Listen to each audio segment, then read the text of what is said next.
1972 என்னுடைய பயணத்தை துவங்கினேன். முதலே புரட்சி தலைவர் கோட்டைக்கு அவரோடு செல்லுகிற வாய்ப்பு எனக்கு கிடைத்தது.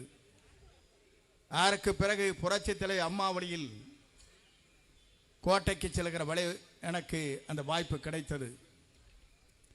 45 ஆண்டு கால அரசியலுக்கு பிறகு என்னை தூக்கி எறிந்ததற்கு பிறகு என்னை தூக்கி பிடித்தவர் தான் தளபதி என்பதை இன்றைக்கும் நான் நெஞ்சத்தோடு எண்ணி பார்க்கிறேன்.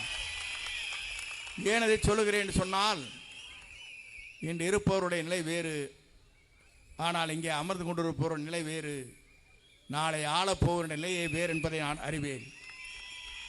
நான் இதை குறிப்பிடுவதற்கு காரணம், மூன்றாவது தலைவராக நாளை ஆட்சி கட்டளை அமரப்போகிற நம்முடைய வெற்றி தளபதி தான் ஆட்சி ஆளப் போகிறார்.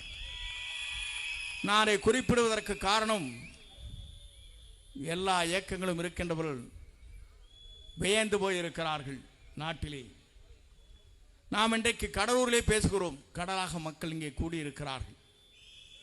அனுமதி ஒரே நாள் தான்.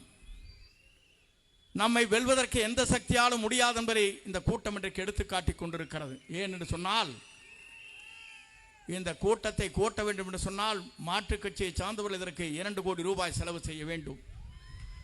1 ரூபாய் கூட செலவு செய்யாமல் இங்கே கூட்டம் கூடப்பட்டிருக்கிறது என்று சொன்னால், இது தளபதிக்கு பின்னாலே இருக்கிற ஆர்ப்பரித்து வருகிற கூட்டம்.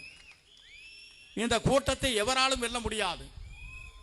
ஏனென்று சொன்னால், அதை சொல்வதற்கு காரணம், நம்முடைய கொள்கை தலைவர்கள் இருக்கிறார்கள். கொள்கை தலைவர்களை பொறுத்தவரையிலும் அஞ்சலை அம்மா அவர்கள் இந்த மண்ணிலே பிறந்தவர், இந்த நாட்டிற்காக தியாகத்தை செய்தவர். அவருடைய நினைவு நாள் இன்றைக்கு. அதைத்தான் நான் எண்ணி பார்க்கிறேன்.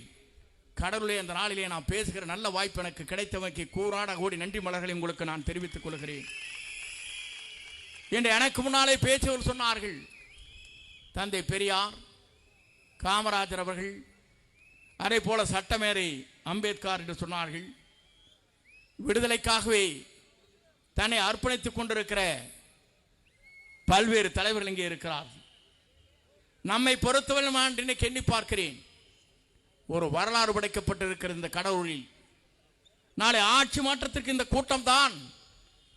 நான் பார்க்கிற போது இங்கே குறைவான கூட்டம் இருக்குமா என்று நான் எண்ணி வந்தேன். ஆனால் வெற்றி விழா கூட்டத்தை போல இங்கே கூட்டம் கூடியிருக்கிற காட்சியை நான் காணுகிற போது,